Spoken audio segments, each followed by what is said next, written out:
Kanya-kanyang diskarte ng araw ngayon para makatipid ng langis. At para legit na makamenos, narito ang tip talk ng isang automobile expert. Mainam daw na magpagas sa umaga kung kailan mas solid ang fuel, hindi puro fumes. Di rin daw totoong tipid ang pautay-utay na pagpapagasolina. Kung may budget naman, mas epektibong magpa-full tank agad para iwas sa pag-evaporate ng langis. Sa magmamaneho naman, hinay-hinay sa silinyador.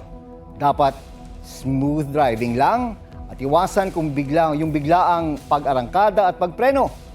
Di rin daw nakakamenos ang pag-freewheeling. Sa aircon naman, 22 to 25 degrees Celsius okay na. At ang pinakamahalagang tipid tip, dapat laging nasa kondisyon ang sasakyan. Mula sa tamang tire pressure at regular na pagpapa-tune up at change oil.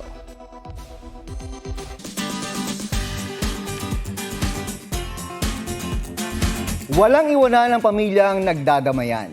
Yan ang nais patunayan ng mga anak na nagbibigay lakas sa kanilang inang lumalaban sa cancer. Pusuan na yan sa report ni Mariz Umali. Ang buhok, crowning glory para sa maraming babae. At para kay Lorely, isa itong yaman na matagal niyang inalagaan. Pero sa pagharap niya sa stage 4 colon cancer, unti-unting nagbago ang lahat. Habang unti-unting inaahit ang buhok ni Mommy Lynn, magkahalo ang lungkot at kaba sa kanyang mukha. Hanggang sa... Mami, sabayan na lang kita. Tumigil ka nga dyan. Hoy! Kung anak ko talaga. Maya-maya pa, Obi, sabayan din kita. Ano ba yan?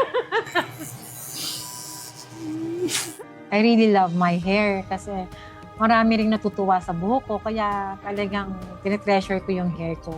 Tapos nung ginugupitan na ako, actually, nung wala pa po sila, malulungkot ako kasi wala na yung hair ko. Yung support nila sa akin, damang-dama ko. Parang nagme-message na din po kami ni Kuya na gusto na ni Mami pakalbo. Wala naman pong dalawang isip, ganun.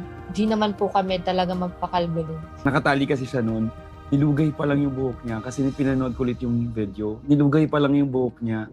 Tumutulo na yung luha niya. All the more na nabuo yung decision namin ni Kat na gawin na natin to kasi ito yung magpapalakas sa loob ni Mami. marami ang naantig nang ibahagi ito ni Ariel online. Sa isang igla, hindi na sila nag-iisa. At mas malinaw na ngayon kung saan talaga nagmumula ang tunay na lakas para lumaban. Kung sino po man yung merong may sakit, huwag niyo pong itago. Mas masarap pa lang kung may nakakaalam kasi marami talagang nagmamahal sa'yo at maraming lumalaban para sa'yo. Bigyan din po natin ng time, ng way, yung mga mahal natin sa buhay na ipadama sa atin kung gaano nila tayo kamahal. Mariz Umali nagbabalita para sa GMA Integrated News.